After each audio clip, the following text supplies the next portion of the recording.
الحمد لله نحمده ونستعينه ونستغفره ونعوذ بالله من شرور أنفسنا ومن سيئات أعمالنا من يهده الله فلا مضل له ومن يضلله فلا هادي له ونشهد أن لا إله إلا الله وحده لا شريك له ونشهد أن سيدنا ونبينا وشفيعنا وسندنا وإمامنا وحبيبنا ومولانا محمدا عبده ورسوله أما بعد فأعوذ بالله من الشيطان الرجيم بسم الله الرحمن الرحيم سبحان الذي أسرى بعبده ليلا من المسجد الحرام إلى المسجد الأقصى آمنت بالله صدق الله مولانا العظيم وصدق رسوله النبي الكريم ونحن على ذلك من الشاهدين والشاكرين والحمد للہ رب العالمین۔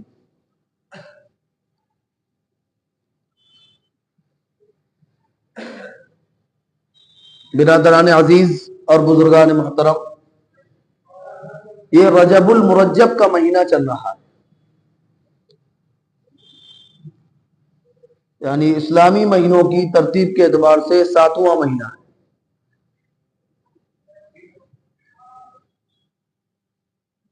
اور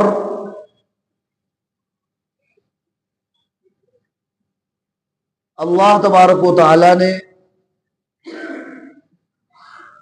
ویسے تو تمام مہینے اللہ تعالیٰ نے ہی پیدا فرمائے ہیں، جیسا کہ اس سے پہلے بھی ذکر کیا گیا کہ قرآن کریم کی آیت اللہ تعالیٰ فرماتے ہیں ان عدۃ الشہور عند اللہ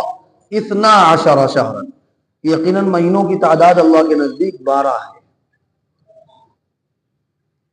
اور یہ تمام مہینے اللہ تعالیٰ نے ہی پیدا فرمائے ہیں۔ لیکن بعض مہینوں کو اللہ تعالیٰ نے کچھ خصوصیتیں عطا فرمائی ہیں، جیسے کہ تمام مہینوں میں سب سے افضل رمضان المبارک کا مہینہ ہے، جو کہ قریب ہے، اس کے بعد شعبان المعظم کا مہینہ ہے، اور اس کے بعد رمضان کا وہ مبارک مہینہ اور عظیم مہینہ آنے والا ہے، جو کہ تمام مہینوں میں سب سے افضل ہے۔ لیکن ہر مہینے کو اللہ تعالیٰ نے کچھ خصوصیت یا کچھ نسبت ایسی عطا فرمائی ہے، یا کچھ نسبت اس کو ایسی مل گئی ہے جس کی وجہ سے وہ خاص ہے۔ جیسے ربیع الاول کا مہینہ اس لیے خاص ہے کہ حضور نبی کریم صلی اللہ علیہ وسلم کی ولادت باسعادت اس مہینے کے اندر ہوئی۔ محرم کا مہینہ اس لیے خاص ہے کیونکہ اس میں یوم عاشورہ ہے، جو کہ بہت مبارک دن ہے۔ ایسے رجب المرجب کا جو یہ مہینہ ہے، مشہور یہ ہے کہ نبی کریم صلی اللہ علیہ وسلم کو معراج جو ہے وہ اسی مہینے میں ہوئی، اور تاریخ میں اختلاف ہے، لیکن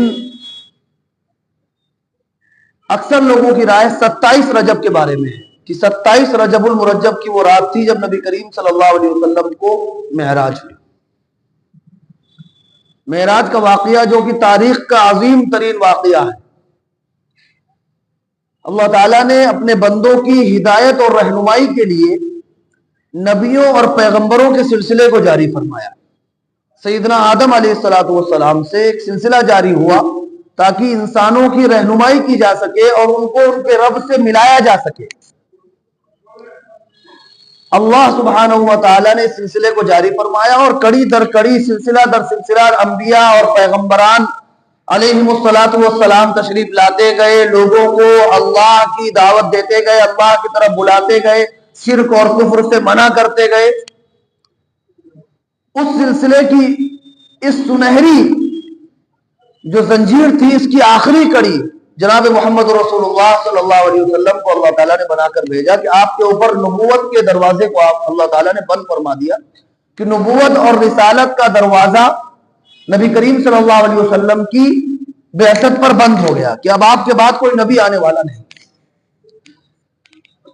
تو ہر نبی سے اللہ سبحانہ و تعالی ہر نبی تک اپنے پیغام احکام پہنچانے کے لیے اللہ تعالیٰ نے جو سلسلہ جاری فرمایا تھا، وہ یا تو یہ کہ اللہ تعالیٰ فرشتے کے ذریعے یعنی حضرت جبرائیل علیہ السلام کے ذریعے اپنا پیغام پہنچاتے تھے اور وحی نازل فرماتے تھے، یا پھر یہ کہ آسمانی کتاب اور صحائف کے ذریعے آسمانی کتاب کا نزول ہوتا تھا، صحیفے نازل ہوتے تھے، اور ان صحیفوں کے اندر، ان کتابوں کے اندر پرٹیکولر امت کے لیے، جس امت کے لیے، جس قوم کے لیے نبی کو مبعوث کیا گیا ہوتا تھا، رسول کو بھیجا گیا ہوتا تھا، اس قوم کے لیے ہدایت، احکام اور شریعت جو نازل ہوتی تھی وہ یا تو حضرت جبرائیل علیہ السلام لے کر کے آتے تھے یا ان کی آسمانی کتابوں کے اندر نازل ہوئی۔ کسی بھی نبی یا رسول کو ڈائریکٹ ہم کلام ہونے کا شرف نہیں حاصل ہوا۔ نبی کریم صلی اللہ علیہ وسلم کی تشریف آوری تک کم و بیش 1,24,000 انبیاء علیہ السلام تشریف لائے، لیکن جو کمیونیکیشن کا سلسلہ تھا وہ یہی تھا، یا تو حضرت جبرائیل علیہ السلام کے ذریعے پیغام پہنچتے تھے، یا یہ کہ آسمانی کتاب اور صحائف کے ذریعے اللہ تعالیٰ احکام کو اور ہدایات کو نازل فرماتے تھے۔ نبی کریم صلی اللہ علیہ وسلم چونکہ تمام نبیوں اور تمام پیغمبروں میں سب سے افضل ہیں اور اللہ کے بندوں میں اللہ کو سب سے زیادہ محبوب ہے، اللہ سبحانہ و تعالیٰ نے نبی کریم صلی اللہ علیہ وسلم کے صدقے میں ہی اس کائنات کو بنایا ہے، اور ہر چیز کو جو وجود بخشا ہے وہ حضور نبی کریم صلی اللہ علیہ وسلم کے صدقے میں ہی عطا ہوا ہے۔ تو لہذا آپ علیہ السلام کا مقام و مرتبہ سب سے بلند ہے اللہ کے بعد، اور اللہ کو سب سے زیادہ محبوب ہے نبی کریم صلی اللہ علیہ وسلم۔ اسی لیے نبی کریم صلی اللہ علیہ وسلم پر اللہ تعالیٰ نے خاص فضل فرمایا اور اپنی قدرت کی ایک ایسی نشانی پیش فرمائی اور ایک ایسا عظیم واقعہ پیش آیا جس کی کوئی نظیر تاریخ کے اندر نہیں ملتی، اور وہ ایسا واقعہ ہے کہ اگر نبی کریم صلی اللہ علیہ وسلم کے علاوہ کوئی اور اس بات کو کہتا یا قرآن اگر اس کی گواہی نہ دیتا تو لوگ یقین نہ کرتے۔ تو جیسا کہ میں نے عرض کیا کہ وہ رجب المرجب کا مہینہ تھا اور غالباً 27 تاریخ تھی کہ اللہ تعالیٰ نے نبی کریم صلی اللہ علیہ وسلم کو مسجد حرام سے مسجد اقصی کی طرف،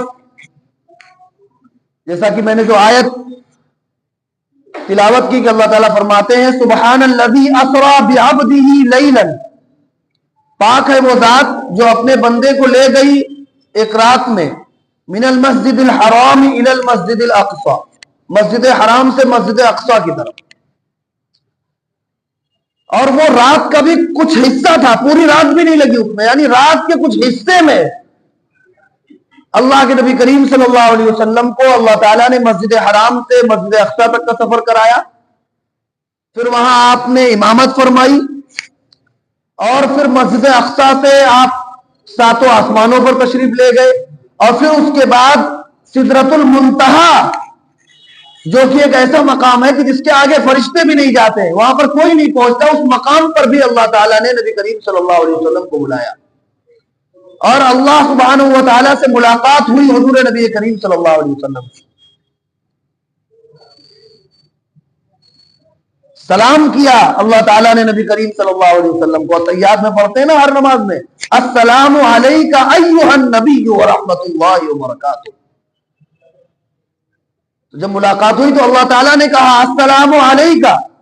سلامتی ہو آپ پر، ایھا النبی، اے نبی، ورحمۃ اللہ وبرکاتہ، اللہ کی رحمتیں اور اس کی برکتیں۔ کون سلام کر رہا ہے؟ اللہ تعالیٰ۔ وہاں پر کیا بات ہوئی نبی کریم صلی اللہ علیہ وسلم کی وہ کسی کو نہیں معلوم، کرامن کاتبین جو 2 فرشتے کندھوں پر بیٹھے ہوئے ہیں کوئی بھی بات یہ مس نہیں کرتے، بندے کی ہر بات یہ نوٹ کر رہے ہیں، وہ اچھی ہو یا بری، بندے کا اچھا عمل ہو یا برا عمل ہو، ایک لمحے کے لیے بھی جدا نہیں ہوتے،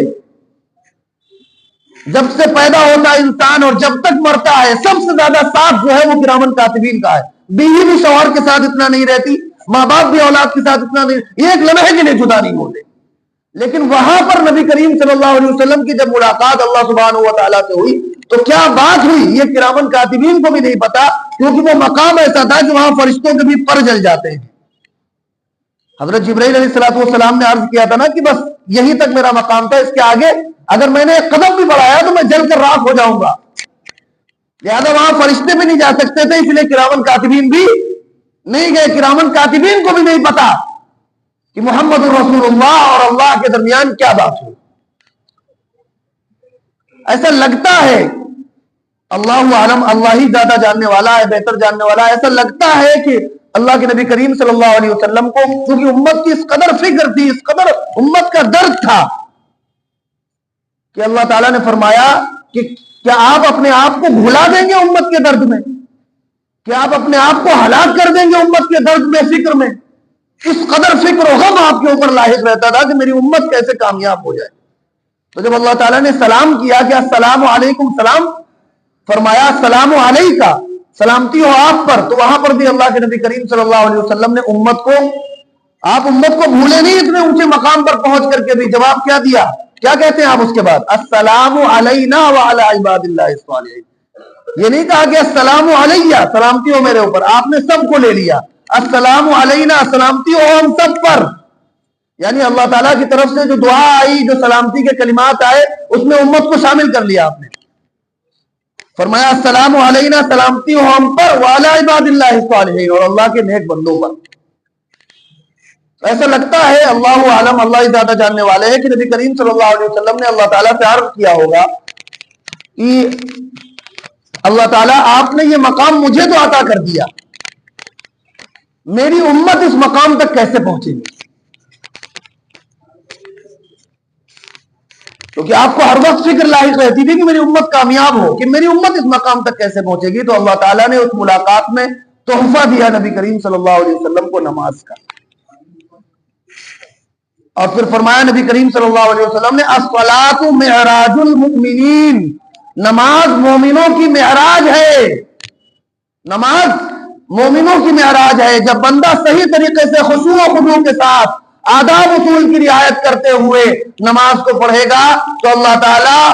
اسے وہ مقام عطا فرمائیں گے جو معراج کا مقام ہے۔ اسی لیے فرمایا، اللہ تعالیٰ فرماتے ہیں کہ بندہ جب سجدے میں ہوتا ہے تو بالکل ایسے اتنا قریب ہوتا ہے گویا کہ وہ میری پنڈلی پر سجدہ کر رہا ہے۔ جب سجدہ کر رہا ہو، سجدہ استحضار کے ساتھ ہو کہ کس مقام پر سجدہ ہے، کس کے سامنے سجدہ ہے، کس کے لیے سجدہ ہے، اس کا استحضار ہو، یہ نہیں کہ بس ویسے ماتھا ٹیکے جا رہے ہیں۔ استحضار ہو کہ کس کے در پہ سجدہ کر رہے ہیں، کس کی ذات کے لیے سجدہ کر رہے ہیں، کس کے در پہ جھکے ہوئے ہیں۔ تو اللہ تعالیٰ فرماتے ہیں کہ بندہ میرے نزدیک سب سے زیادہ اس وقت ہوتا ہے جب سجدے میں ہوتا ہے۔ تو اللہ کے نبی کریم صلی اللہ علیہ وسلم کو اللہ تعالیٰ نے تحفہ عطا فرمایا امت کے لیے کہ یہ نماز، یہ 5 نمازیں عطا فرمائی کہ جب ایک مومن نماز پڑھے گا تو اللہ تعالیٰ اس کو وہ مقام عطا فرمائیں گے۔ تو یہ نماز کوئی چھوٹا موٹا عمل نہیں، یہ خاص ملاقات میں دیا گیا خاص تحفہ ہے جو اس امت کو ہدیے میں اور تحفے میں ملا ہے۔ تو ہم سب کو اس کی قدر کرنی چاہیے، اور نماز کو نماز کے طریقے پر اور اس کا استحضار اور دھیان رکھتے ہوئے کہ ہم نماز پڑھ رہے ہیں، اللہ کے سامنے کھڑے ہوئے ہیں۔ فرمایا نبی کریم صلی اللہ علیہ وسلم نے نا کہ اعلیٰ مقام تو یہ ہے کہ تم نماز اس طرح پڑھو کہ تم اللہ کو دیکھ رہے ہو۔ اعلیٰ مقام یہ ہے کہ نماز اس طرح پڑھو کہ تمہارے اندر یہ کیفیت ہو کہ تم اللہ کو دیکھ رہے ہو، تمہارے سامنے اللہ ہے۔ اگر یہ کیفیت نہ پیدا کر سکو تو اتنا تو کم از کم ہے ہی کہ اللہ تم کو دیکھ رہا ہے۔ ارے اس سے تو انکار ہے ہی نہیں کہ اللہ تم کو دیکھ رہا ہے۔ تو جب اس کا استحضار اپنے دلوں کے اندر پیدا کریں گے کہ ہم کس کے سامنے کھڑے ہوئے ہیں، کس ذات کے سامنے کھڑے ہوئے ہیں، اور اس نے نماز کو یہ کس لیے عطا کی ہے کہ بندہ، جیسے نبی کریم صلی اللہ علیہ وسلم کی ملاقات ہوئی اور آپ ہم کلام ہوئے اللہ تعالیٰ سے، تو بندہ کیسے ہم کلام ہو، بندہ کیسے اپنی بات اللہ تک پہنچائے، بندہ کیسے اللہ کی تعریف کرے۔ تو اللہ تعالیٰ نے نماز عطا فرمائی کہ جب بندہ نماز پڑھے گا تو وہ اللہ تعالیٰ کی تعریف کر رہا ہوگا، اللہ تعالیٰ کے حمد و ثنا بیان کر رہا ہوگا، اس کی عظمت، ربوبیت، برتری کو بیان کر رہا ہوگا، اور اللہ اس سے خوش ہو رہے ہوں گے۔ جب وہ سجدے میں ہوگا، اللہ سے قریب ہوگا، اللہ کی رحمت کے سائے میں ہوگا، پھر اللہ تعالیٰ اس کی تمام ضرورتوں کو، حاجتوں کو، پریشانیوں کو دور فرمائیں گے۔ اور اسی لیے حدیث میں آیا کہ فرض نماز کے بعد دعا قبول ہوتی ہے، فرض نماز کے بعد دعا قبول ہوتی ہے۔ جو دعا کی قبولیت کے مقامات ہیں ان میں سے ایک ہے فرض نماز کے بعد۔ تو ہمیں چاہیے کہ ہم نماز کو نماز کے طریقے پر اس کا استحضار اور دھیان رکھتے ہوئے پوری ادب اور اصول کی رعایت کے ساتھ، خشوع و خضوع کے ساتھ، اطمینان کے ساتھ نماز کا اہتمام کریں۔ اللہ تعالیٰ مجھے بھی آپ سب کو اس کا اہتمام کرنے کی توفیق عطا فرمائے۔ وآخر دعوانا ان الحمدللہ۔